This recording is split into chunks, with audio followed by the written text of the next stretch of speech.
Keep going. I know. Bring us to the moment that we're at right now. What's the play? What's the significance? Well, let's use Halloween. Okay, so let's come back to Halloween. Yep. They're big into astrology, numerology, symbology. They have essentially 8 big festivals out of the year. Halloween is their, there's a warlock side, there's a witch side. They're all into this mirroring thing. But Halloween, the harvest time, is very important. Even the date, the 31st. What's the 31st? Well, it's a reverse 13. They're into every number has some kind of a meaning. So, the 30th is a 13. The 31st is a 113. They don't use zeros. Zeros don't count in their numerology, the gematria of things. It doesn't have a value, so you have a 9 number system, a base 9, suppose a base 10. And so Halloween is this harvest season for them. It's their most evil day of the year in certain aspects of the religion. Each season is more evil for a different reason. And so you have different sects within the cult, if you will. It'd be like Catholics have one thing and the Lutherans have another, and the Jews have another. So you have different sects within this occult realm that for example, the summer, from the spring equinox to the fall equinox, that's when the witches have more power. And, it's all about the Eve side, the florid growth and everything else. The warlocks are more powerful during the winter side, from the fall equinox to the spring equinox in the darker days. So within their cult, their religion, there's these dualities, these variations. So here we arrive at Halloween, and this is a harvest period. One of the things about Halloween and the way it was celebrated, for example, by the Druids over in England, and our friend in Wales and others over there are going to know what I'm talking about even more intently, was that they would prepare sacrifices for these black Sabbaths, if you will, for their high holy days. And those sacrifices were to their god, Satan, Lucifer, the devil. So just like from, say, the Jewish period in the Old Testament, where there was sacrifices that were symbolic of what God was going to bring with the Christ to reconcile man with him through this blood sacrifice that was, from a Christian standpoint, Christ on the cross.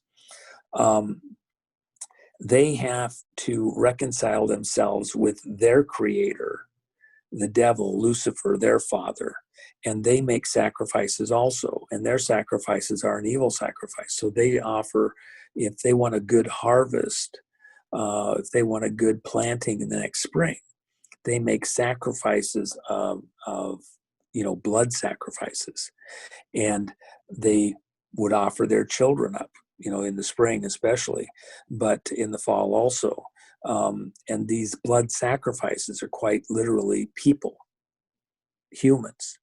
And so, for example, let me, what's the origins of the pumpkin that everybody's carving up and having fun with and everything else? Part of the reason that's hard for me to get into the whole Halloween thing, and I have friends that, they say they're going to capture Halloween and they want to do it for good and they want to show all sorts of things, and they want the kids not to be out trick-or-treating, but they want to do their Halloween thing. I have a hard time doing anything Halloween to honor anything, because for me, there's no good aspect. So, for example, the pumpkin. Look, I can enjoy art and fun as well as anybody. It's fun to carve it up and cut it out and make funny faces and things like that. But what's the origin of the Halloween pumpkin? They were actually other vegetables. The pumpkin just happens to be better in our Western culture. There were turnips and like that, but they would carve them out, hollow them out. And what was done in the Druidic period was that they would, the Druids had to have sacrifices. And so they would go out and they would go through the community. And what was done in the early Druid days, in the dark centuries that we don't have great written history on, but it is written, the Romans talked about it in some of the writings when they came up to England and some of the dark practices. They would come out 3 days before the Halloween festival. And throughout the land, you could not have a fire. You couldn't even have a smoldering ember in your fireplace. And if you did, then you would be severely tortured or taken and killed.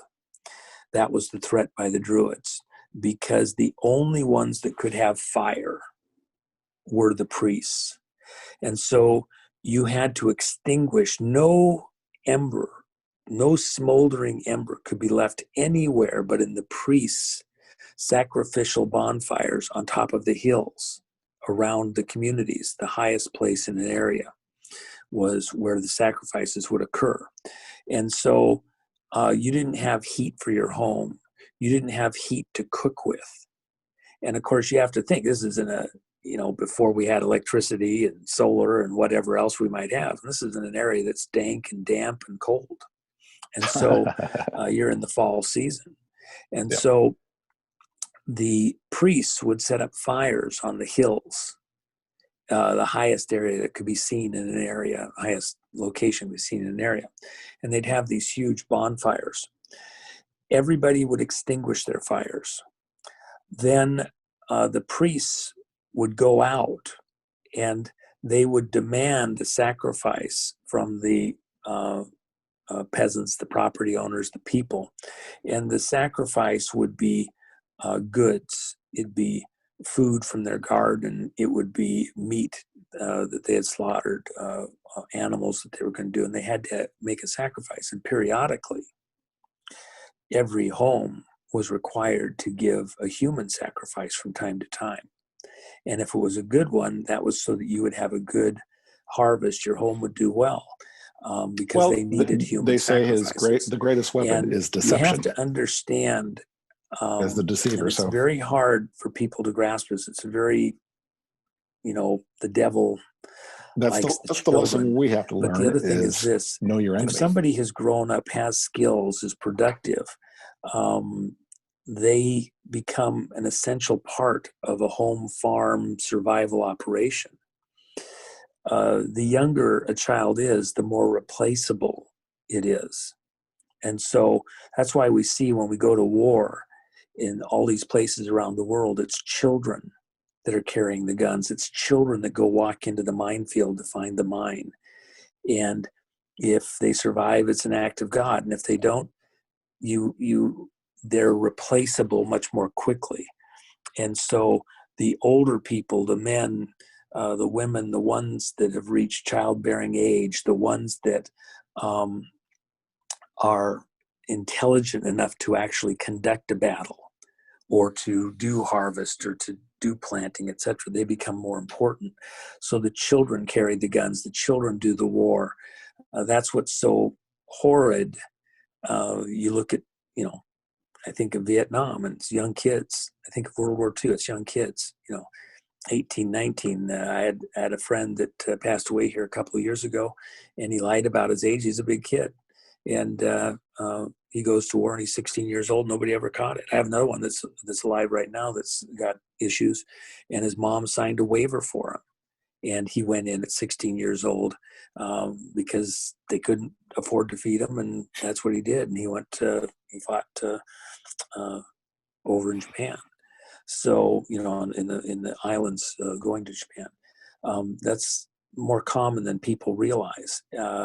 And so the kids do the war.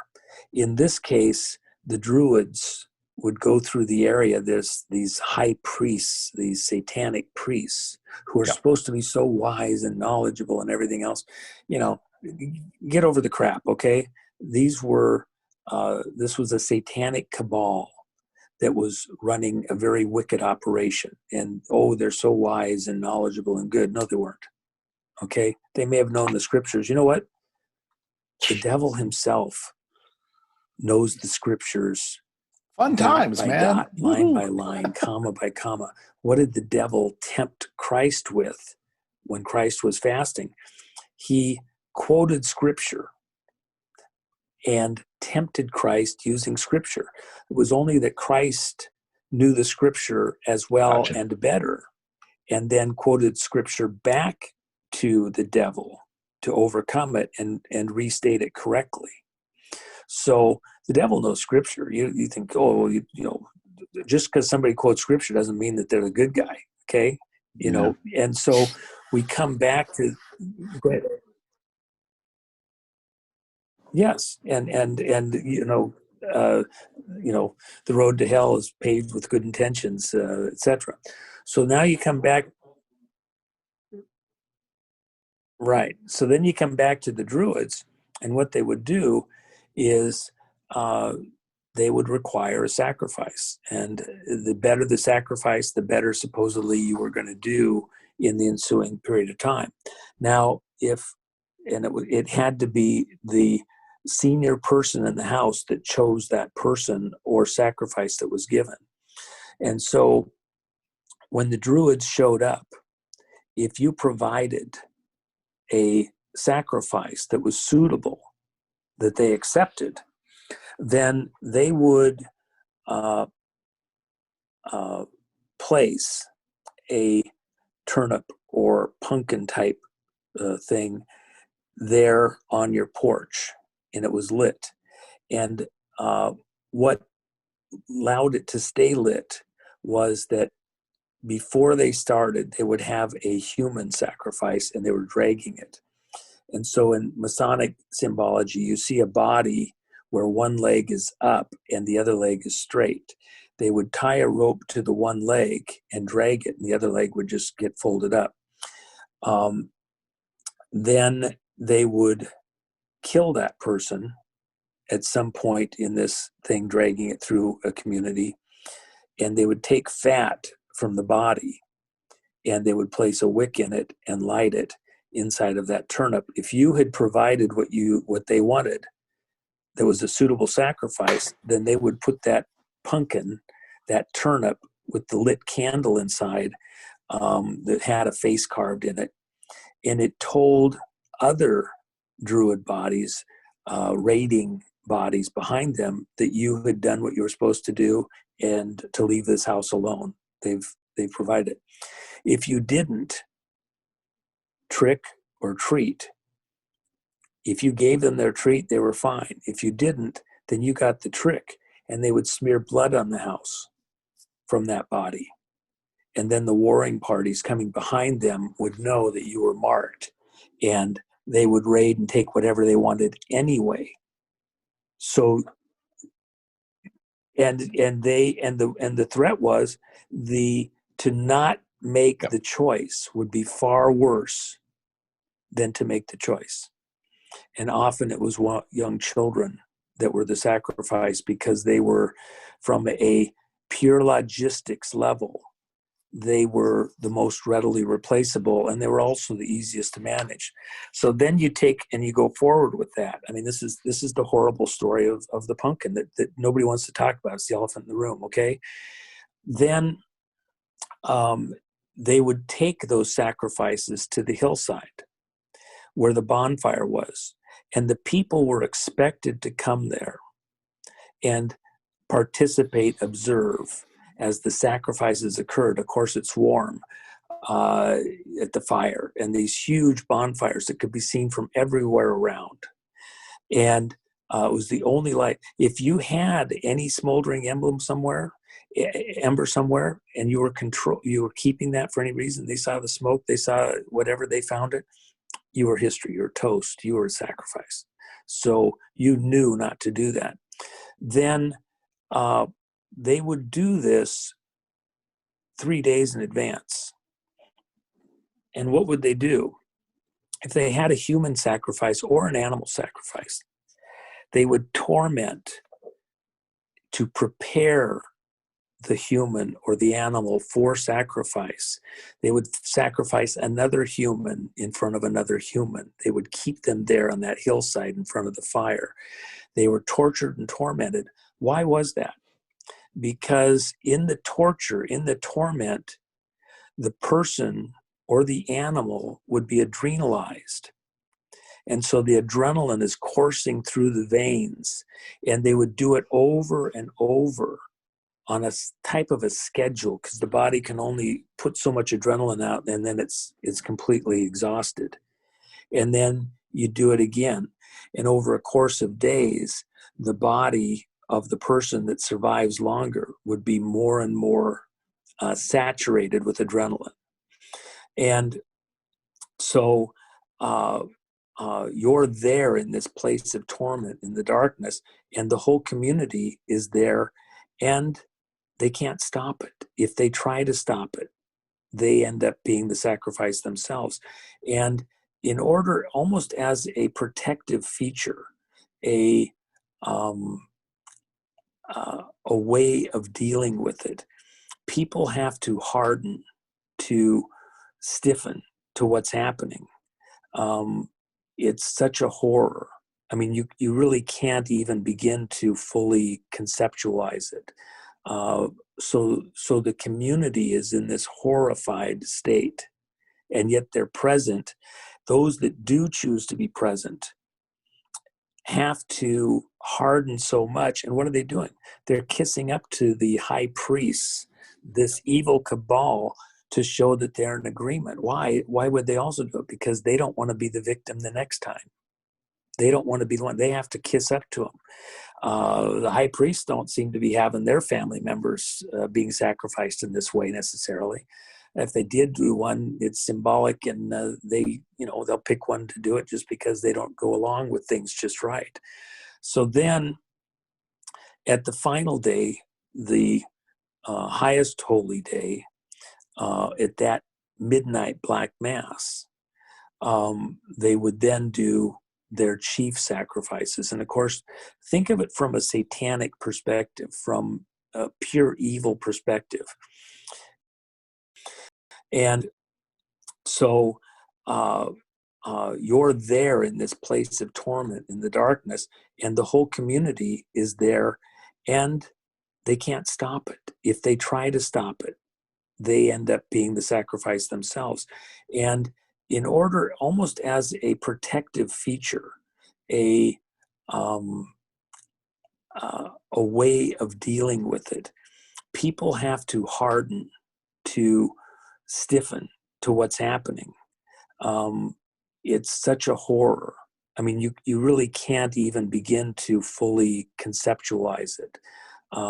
So the community is in this horrified state, and yet they're present. Those that do choose to be present have to harden so much. And what are they doing? They're kissing up to the high priests, this evil cabal, to show that they're in agreement. Why would they also do it? Because they don't want to be the victim the next time. They don't want to be the one. They have to kiss up to them. The high priests don't seem to be having their family members being sacrificed in this way necessarily. If they did do one, it's symbolic, and they'll pick one to do it just because they don't go along with things just right. So then, at the final day, the highest holy day, at that midnight black mass, they would then do their chief sacrifices. And of course, think of it from a satanic perspective, from a pure evil perspective. If the goal is going back to the garden, that if only you could get to Adam after you killed Cain, if only you could stop the reproduction of anything that isn't a hybrid, any one that isn't a hybrid, a Cain Eve mix that has that commingled DNA. If you can destroy the last member of the Adamic family that's a purebred, then you've won. And on the way, you just have to get everyone that you possibly can. So from a satanic perspective, these pure children, these children that aren't commingled blood, not the Cain line, the king line, the royal line, they're the ones that are most favored. They're the ones, the pure, the hair, the everything else that tells you what line they're from. And so then they're purely adrenalized. If you compare, and this is a horrible thing to say, and I apologize to your audience, we're having a serious adult conversation here, so I apologize, and if you're weak-kneed, please leave.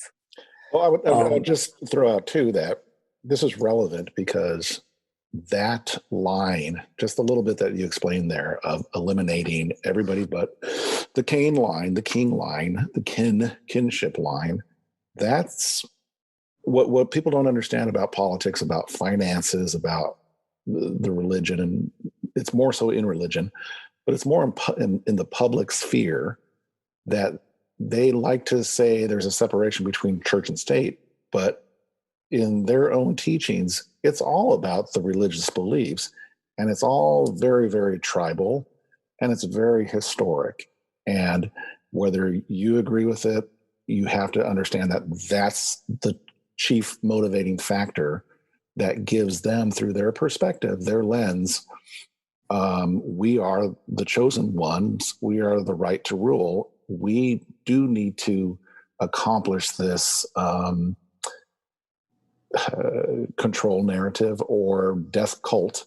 It's fine when it's everybody else but them, to get to their promised land. And we're in this period right now, and you've said it, other people do say it, where we're going to have to stand and sort of choose a side here, and stand for good, stand for righteousness, stand for humanity, and stand for God.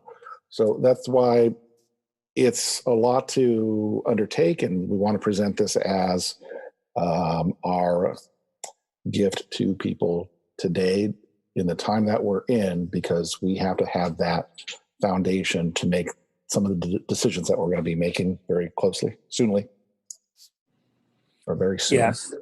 Well, and so if you got weak knees, just go away, come back in 10, 15 minutes.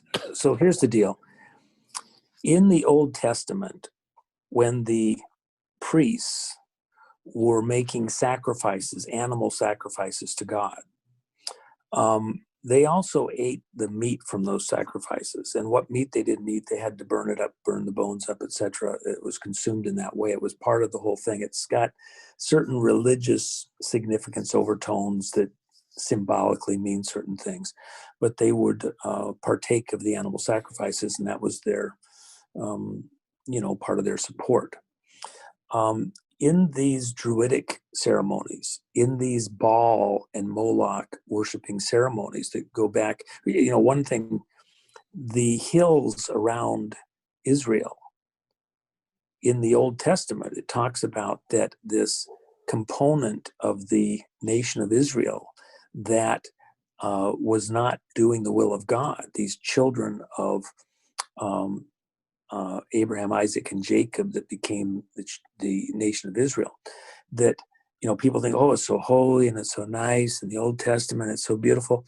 The reality is it was one of the most wicked places, one of the most evil nations on earth at various times. Why? God himself did things to the nation of Israel because they left his way. And what were they doing? They were offering their own children to Moloch and Baal. The practices that were occurring in Canaan land that made God send the children of Israel like an army to destroy the Canaanites because their evil was a stench to God, because they were so wicked and horrible that they had to be destroyed. And the nation of Israel came in to do God's will, to take out these giants. What was their practice? They were doing human sacrifice. That's where the Moloch and Baal worship was at on the planet. But when the nation of Israel took the land and lived there, they didn't get rid of all of these evil people. And then they took on some of the practices of these evil people, and they continued them with these sacrifice sites dedicated to Moloch and Baal. And what did Moloch and Baal require? Human sacrifices, child sacrifices. And so they would offer these sacrifices at the fires on top of the hills. That's what was going on during that time. And God destroyed the nation, sent them into exile because they were doing this evil worship. And by the way, in Kings, it talks about Asa kicked his own mom out of the royal household when he became king, because his mom was doing worship and had all of this symbology from the pole god inside the royal court. And the priests were worshiping the pole god. What's the pole god? The monolith, the penis, the same thing we have today. Go look at it. They had the same religion that we're seeing as the center of the capital of our country. We are a captured operation. All over the world, we see this over and over. So what was it that these Moloch, Baal worshiping people were doing when they sacrificed the children? They were making them to pass through the fire. Just like the high priests in this symbolic work that was done with animal sacrifices in the Holy of Holies and the Temple of God, what were these satanic priests doing after they had these child sacrifices? They were eating the human flesh of the people that had been killed, that were adrenalized before they were killed. And they were eating that human flesh, that adrenalized flesh, because they got a high from it.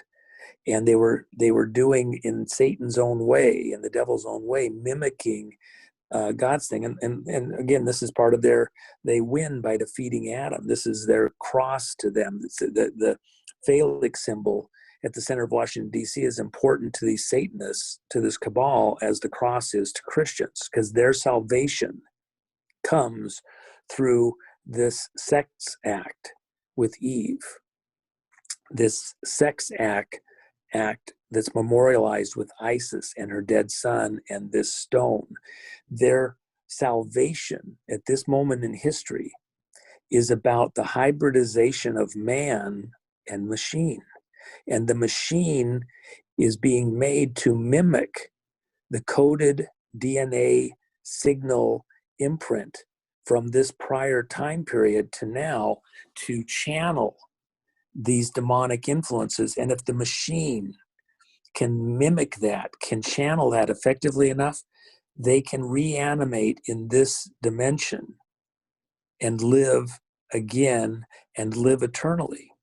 And that's the whole point. If they can make a complex, intricate enough machine, the devil himself cannot be killed, destroyed, cut off from this world by God. And if he can't achieve that level of hybridization, he could end up in hell, never able to reanimate outside of his hell into this physical existence. And that's the challenge. That's the moment. And so this technology, and by the way, at the Tower of Babel, what happened at the Tower of Babel? It said that they were building a tower to the heavens that if God came and looked at it, is the way the story is told, and he saw what they were doing, and he said, if they're left to their own ways, that nothing would be impossible to them. And they were building a tower to heaven. So a type of, if you will, a space program. Think of how long it's taken us to go from buggies and buggy whips to aircraft and spacecraft. Arguably, on the technological side, the reality is the build out's about 300 years. If you look at the way things have progressed, all the little pieces that need to be built one on top of the other. So let's say 300 years. Imagine if the Tower of Babel, everybody's talking the same way there and they can continue on. What if it's 300? What if it's 500? What if it's 1,000? What is technology going to look like 500 years from now, 1,000 years from now, out in the future right now? Just from where we are right now, and then go back to the Tower of Babel, 3,000 years ago to today, what would humanity look like if they'd been able to industrialize? So how did God stop that? How did he thwart that? What God did is, it says he confused their languages between them, so they couldn't communicate. He made it so that one person couldn't talk to the other, coordinate their ideas, their thoughts. Just like you and I right now, we're getting to communicate because we speak the same language. I would argue that for a lot of listeners, some of what we're saying may sound like an entirely different language. You have to learn It's a lot of foreign. the terms. Well, seriously, Sure. You have to learn a lot of the terms. You have to get some of these concepts. So I'm trying to educate them as to how they arrive at some of these ideas and thoughts. So in the way that I would say it, you could say we're having a science class. I'd say we're having church. In reality, are the two completely different, or is it just a terminology that we have to kind of think things through? We're having a very different conversation. So now at the Tower of Babel, God confused the languages so they couldn't communicate their ideas, and they dispersed because they couldn't get along together. The families went all different directions. They spread out across the world. In our generation, what has happened to reverse that act of God that makes our time period like the time period of the Tower of Babel? What has happened in the world that is so critical, so important in this moment of time, this satanic moment that gives them this window? And even these Kabbalists, these royal bloodlines, these industrialists, these politicians, what is it that's so critical right now? Because the Tower of Babel, what happened at the Tower of Babel has been reversed. It's been, that unwinding has been brought back together. What's the piece of equipment that has defeated the confusion of different languages for man? It's the computer. Communications, internet. Nope, it's not. It's the computer specifically. Computer. Okay. Because we now have a common language of ones and zeros. Well, I was saying that because at least we have back in Tower of Babel to stop people from communicating with a common language. At least we're able to communicate. But you're right. That's the universal language. Yes, it's the universal language. So we have a universal language translator, and it's the computer. And now we can communicate ideas, thoughts, information in an intricate way and make it make sense to the other person with this device. And of course, what is the device? It's, again, this silicon-based, silica-based tool that, if it can be made precisely and intricately enough, it can essentially begin to mimic DNA precisely, just like we record very intricate programs onto a computer disk or hard drive or encoded into software, etc. Essentially, that's what you're doing. The DNA is just a software program. If you can record something that existed before and get that close enough, you can reanimate it. So here we have these royal bloodlines, these Cain lines, these cannibals.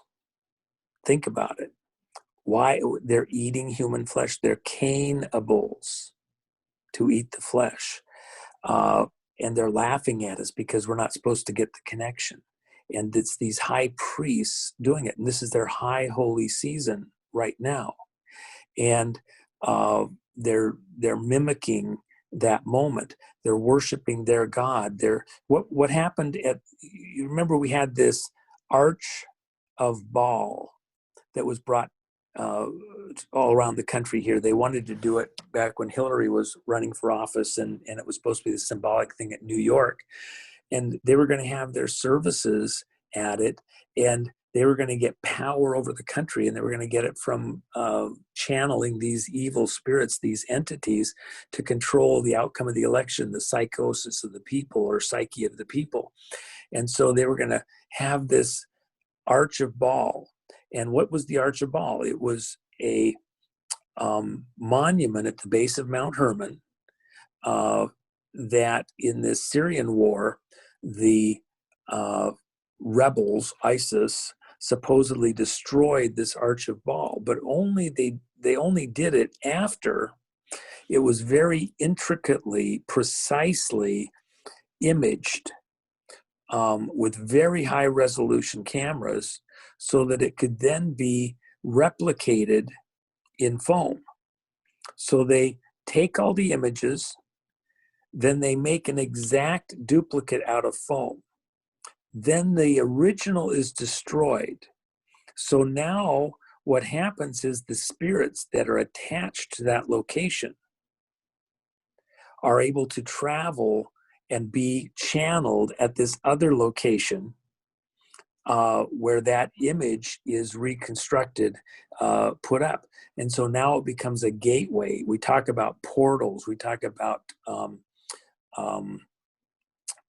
gateways. This is a gateway, okay, to other dimensions is the way that people would look at that. So what do you have in New York? There in the park, you have an arch. Arches are always symbolic of gates. And so you had Elizabeth Warren, when she came out and announced that she was going to run for president. Where did she make her announcement? In New York. And where was she?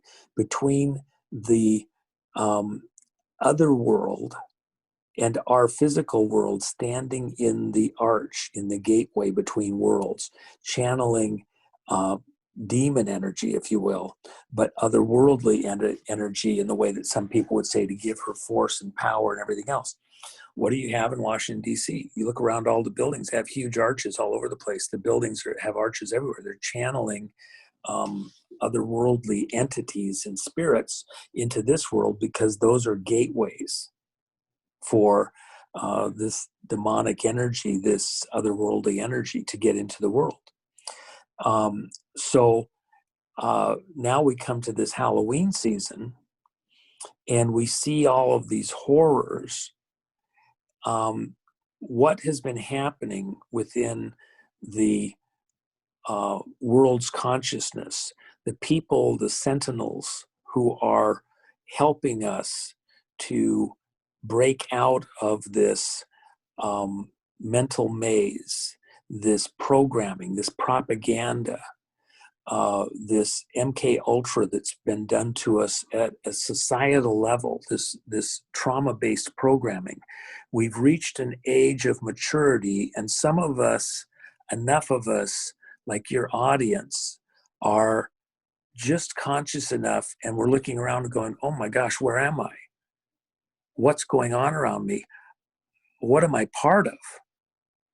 And they're saying, oh my God,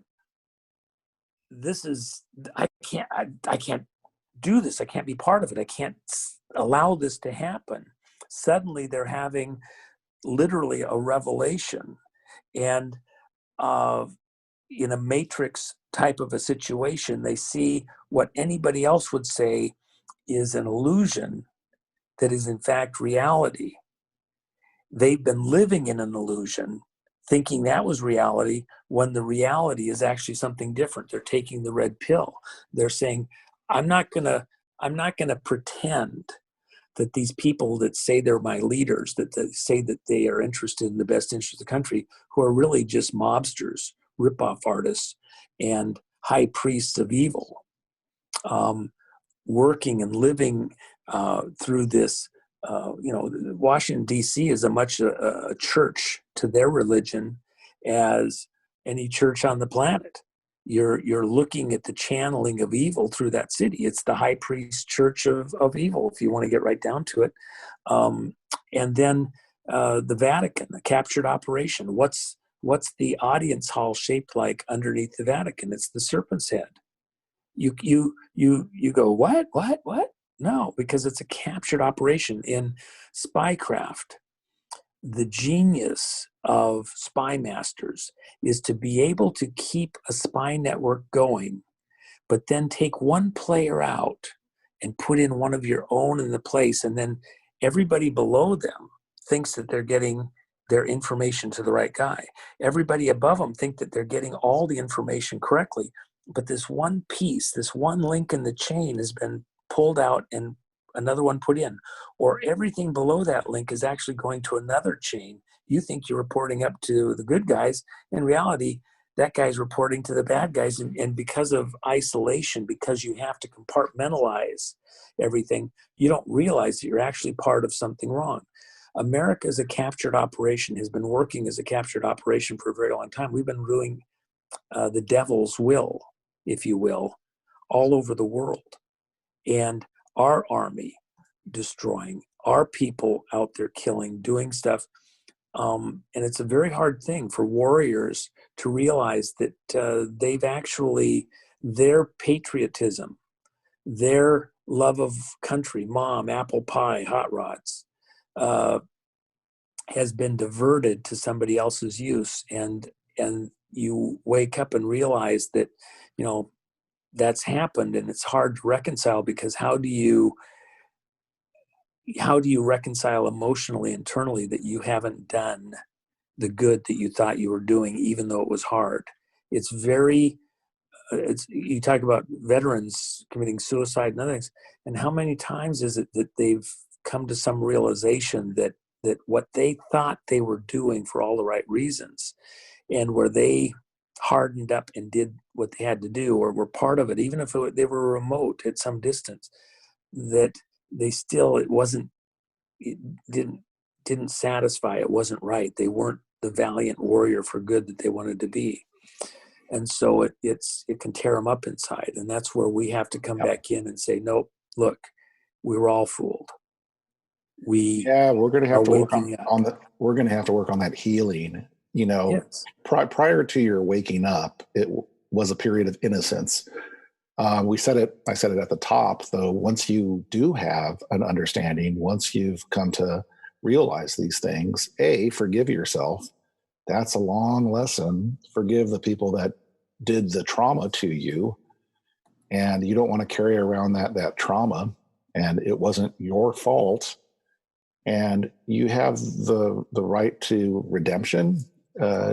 You can live a good life, but it is so traumatizing. And that's why this window is so important. A lot of those that are in our audience have had years of this realization phase. Our site has presented this information for about 8 years. And it's a duty. That's why it's called Prepare for Change. The change means this revelation of time hiding the occult. Let me just say it this way. There's an old axiom amongst miners.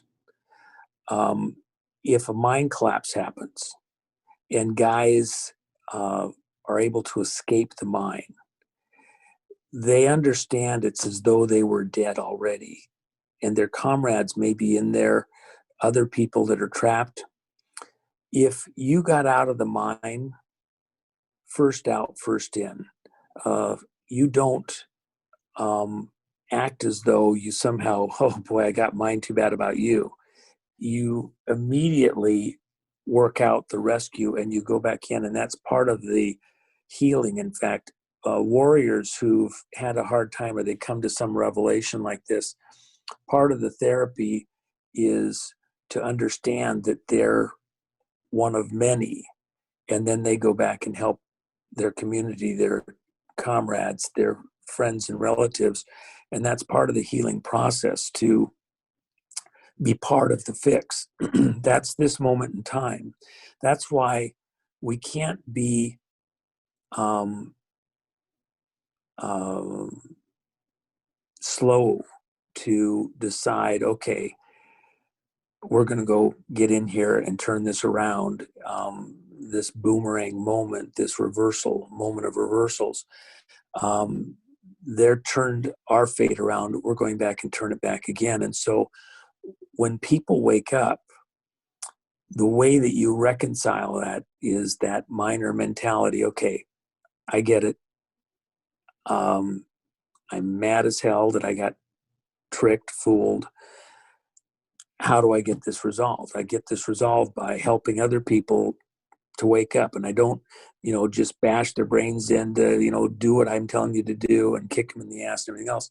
When people are waking up, it takes a little bit to come to it. And that's why even with the book I wrote, I'm trying to walk people through to a certain type of understanding. That's why I'm taking as much time as I am here with you for your audience to kind of think through these things so that you can do the mental gymnastics to come to some kind of a understanding of what's going on, some level of reconciliation with where we're at right now and how we got here. And then what do we do moving forward? And I would say that even with what, not just President Trump, but the men and women behind him who are assisting, he's not one person, he's part of a team. You can't do this by yourself. In fact, I would say to you, all these rallies around the country where people are showing up, they're closing ranks, they're shoulder to shoulder. The expressions of unity, of some sense of common purpose that were done with these lies, that these evils are exposed. We see these would-be emperors without their clothes who want to rule over us, and they can't even rule over their own self, their own life, their own families in a decent way. That they are monsters. And you can't understate that. They're not just misguided.